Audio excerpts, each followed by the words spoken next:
I tried World app for 7 days. Here's the shocking truth. When I first downloaded the World app, I didn't expect much. It was marketed as the first wallet built for the WorldCoin ecosystem, the one with the eye-scanning orb. But after using it for 7 straight days, the shocking truth is this: World app isn't just another crypto wallet. It's a glimpse into what the future of digital identity and universal finance could look like.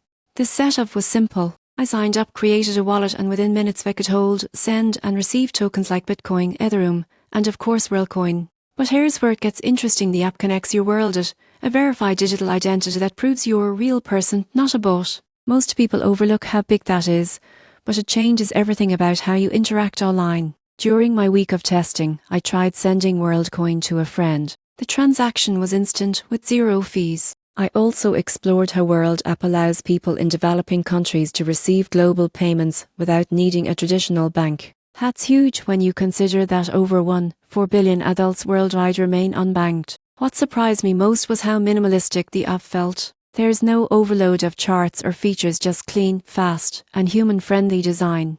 But it's not perfect. The idea of connecting identity to crypto raises privacy questions. Some users might not be comfortable linking biometric data, and that's fair. Still, after 7 days, I realized World app isn't trying to compete with big exchanges. It's trying to create financial access for everyone, regardless of location or status. And that's the shocking truth. World app isn't just a wallet.